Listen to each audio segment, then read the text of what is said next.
नमस्कार, आप देख रहे हैं जी न्यूज। आपके साथ हूं मैं रुबिका लियाकत। केंद्र में पीएम मोदी और यूपी में सीएम योगी, ये दोनों आप देख सकते हैं, दोनों ही फुल एक्शन में नजर आ रहे हैं।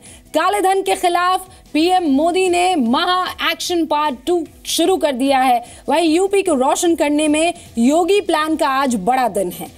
हम आपको पीएम मोदी और सीएम योगी के महा एक्शन की खबर दिखाते हैं। आज इनकम टैक्स विभाग ने काले धन के खिलाफ operation clean money part 2 launch कर दिया है, यानी ये मोदी की तरफ से एक्शन है। आज यूपी में शाम 5 बजे सीएम योगी उन्नत जीवन योजना की शुरुआत करेंगे। इनकम टैक्स के ऑपरेशन क्लीन मनी के तहत 60,000 लोगों को नोटिस भेजा जाएगा, 60,000 पीपल। वहीं यूपी में उन्नत जीवन योजना के तहत लोगों को आधे दाम पर बिजली बचाने वाले सस्ते उपकरण बेचे जाएंगे। ऑपरेशन क्लीन मनी के तहत 6,000 प्रॉपर्टी डील आईटी विभाग के राडार पर है। 6,600 कैश के लेन देन की डील की भी जांच होने वाली है। उधर यूपी में बिजली मंत्रालय के साथ पावर फॉर ऑल के तहत समझौता भी होने वाला है केंद्र के साथ। तो यहाँ पर मोदी और योगी इन एक्शन किस तरीके से नजर आ रहे हैं, हमने आपको डिटेल देने की कोशिश की है। पीएम मोदी और योगी आदित्यनाथ के महा एक्शन पर बात करेंगे। हमारे साथ न्यूज रूम से संवाददाता जितेंद्र शर्मा है, साथ ही लखनऊ से संवाददाता अमित प्रकाश जुड़ गए हैं। लेकिन इनसे बात करें उससे पहले योगी आदित्यनाथ के महा एक्शन की एक जानकारी आपको देनी है। योगी आदित्यनाथ ने पहले ही अधिकारियों को ये साफ निर्देश और गाइडलाइंस दे दिए थे कि वो 14 अप्रैल से यूपी के जिला मुख्यालयों में 24 घंटे बिजली देंगे। इसके बारे में आपको हमने डिटेल में बताया भी था। आज सीएम योगी यूपी को रोशन करने के एक और प्लान की शुरुआत करेंगे। आज शाम को योगी आदित्यनाथ माफ कीजिएगा, उन्नत जीवन by affordable LED and appliances योजना की शुरुआत करेंगे। इस योजना के तहत सस्ते बिजली उपकरण आप खरीद सकेंगे जो बिजली की बचत भी करेंगे। इसके लिए बिजली मंत्रालय के साथ एक एमओयू साइन होगा। 10,000 सौर कृषि पंप सेट के वितरण के लिए भी एक समझौता होगा। कल ही सीएम योगी ने भू माफिया के खिलाफ यानी जमीन माफिया के खिलाफ टास्क फोर्स बनाने का आदेश दिया है। लाइफ सपोर्ट सिस्टम से लैस एम्बुलेंसेस की भी शुरुआत हो गई है, यानी सीएम योगी फुल एक्शन में नजर आ रहे हैं।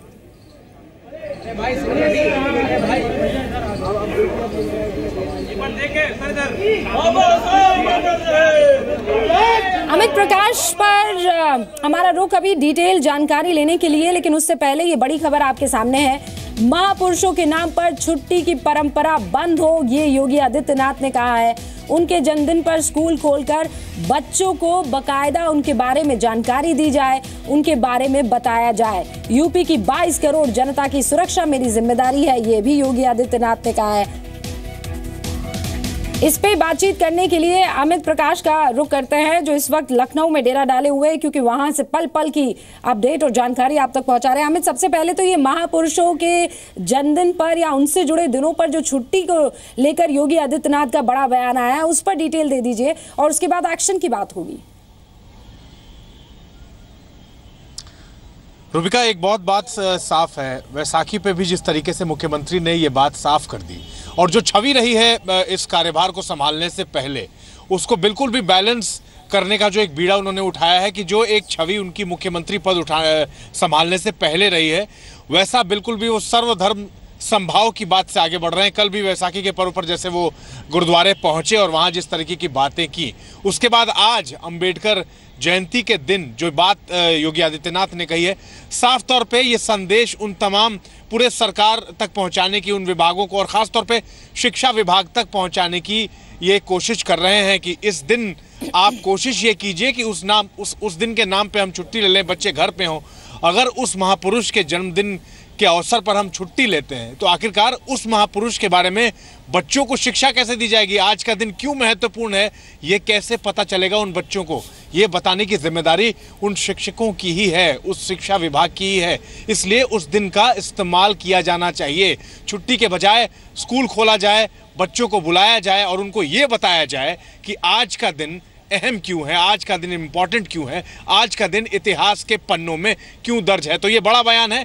वैसाखी के आयोजन में जिस तरीके से पहुंचे थे गुरुद्वारे और उसके बाद आज एक के बाद एक कार्यक्रम लगे हैं रुबिका, और एक अहम कार्यक्रम शाम के 5 बजे का, जिसका आप जिक्र कर रही थी कि एक MOU साइन हो रहा है। बात करेंगे अमित, मैं आऊंगी आपके पास, लेकिन आज इस प्रोग्राम में हम दर्शकों को बताने की कोशिश कर रहे हैं कि सेंटर में मोदी है तो वहां यूपी में योगी है, लेकिन एक्शन लगातार चल रहा है।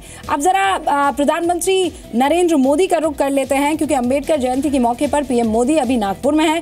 पीएम यहां भीम आधार पे और प्रधानमंत्री आवास योजना की शुरुआत करने वाले हैं। IITM, IIM और एम्स के प्रोग्राम में वो शामिल होंगे, जनसभा को संबोधित करेंगे, डिजिटल मेले में भी वो शामिल होंगे, लकी ग्राहक योजना और डिजिधन व्यापार योजना के मेगा ड्रॉ विनर्स को पुरस्कार भी वो देने वाले हैं। ये तो पीएम मोदी के कार्यक्रम की बात हो गई। अब पीएम के एक्शन की बात मैं आपको बता देती हूँ। नोटबंदी के बाद काले धन का पता लगाने के लिए इनकम टैक्स डिपार्टमेंट ने ऑपरेशन क्लीन मनी का दूसरा पार्ट आज लॉन्च कर दिया है। इनकम टैक्स विभाग अब 60,000 नोटिस जारी करने की तैयारी में है। 6,000 संदिग्ध प्रॉपर्टी डील्स पर नजर रखी हुई है। 6,600 कैश लेन देन की डील की भी जांच होने वाली है। थोड़ी देर पहले ही इनकम टैक्स विभाग ने दिल्ली में छापेमारी की, शेल कंपनियों के ऑपरेटर्स से कि यहां से 500 करोड़ की एंट्री का पता भी लगा है। अब छापेमारी में कई बड़े लोगों के नाम सामने आ रहे हैं। करीब 350 करोड़ रुपए के दस्तावेज भी मिले हैं। इसके साथ ही पीएम आज आधार पे की शुरुआत भी करेंगे, जिसके तहत आधार कार्ड से आप पेमेंट कर सकेंगे सिर्फ एक क्लिक पर। अब मेरे सहयोगी जितेंद्र शर्मा न्यूज रूम में इस वक्त मौजूद है। प्रधानमंत्री के इस ऑपरेशन क्लीन पार्ट 2 के बारे में डिटेल्स आप तक पहुंचाएंगे। जितेंद्र, मुझे वो बयान प्रधानमंत्री नरेंद्र मोदी का आ रहा है जब उन्होंने कहा था कि आपको ये लगता है कि नोटबंदी करके मैं चुप बैठ जाऊंगा, तो ऐसा नहीं होगा। अभी तो फिल्म पूरी बाकी है और ये पार्ट 2 वही है। बिल्कुल सही कहा रूबिका, वो तो ट्रेलर था जो नवंबर में डिमोनेटाइजेशन शुरू किया गया था, जिसमें 1000 और 500 रुपए के नोट बंद किए गए थे और 2000 रुपए का नोट शुरू किया गया था। वो तो एक सिर्फ ट्रेलर था। असली पिक्चर तो अब दिखाई जा रही है, क्योंकि जो उस दौरान में जितनी भी ट्रांजेक्शन्स हुई है उन सब की डिटेल्स ली गई। सारी एजेंसियाँ काम कर रही थी और जितने भी लोगों ने उस दौरान ट्रांजेक्शन्स की है, एक एक ट्रांजेक्शन्स के ऊपर सारी एजेंसीज नज़र रख रही थी, चाहे वो इनकम टैक्स डिपार्टमेंट हो, CBI हो, ED हो या लोकल पुलिस हो, हर एक डिपार्टमेंट नज़र रखे हुए था। और इसी की वजह से अभी तक जो पार्ट फेज था, जो फेज 1 था, उसमें 9,000 करोड़ रुपए से ज़्यादा की ब्लैक मनी डिटेक्ट हो चुकी है। और इसी की वजह से 21% जो इनकम टैक्स रिटर्न होती है और उसके बारे में जो जानकारी दी जाती है उसमें इजाफा हुआ है। इसका मतलब साफ है कि लगातार जो है ब्लैक मनी ऑपरेशन जो है वो चल रहा है। और अभी भी जो पार्ट 2 शुरू किया जा रहा है उसमें बताया जा रहा है कि 60,000 ऐसे लोगों को आइडेंटिफाई किया गया है जिन्होंने इस दौरान में हाई वैल्यू जो प्रॉपर्टी है उसको परचेज किया गया है,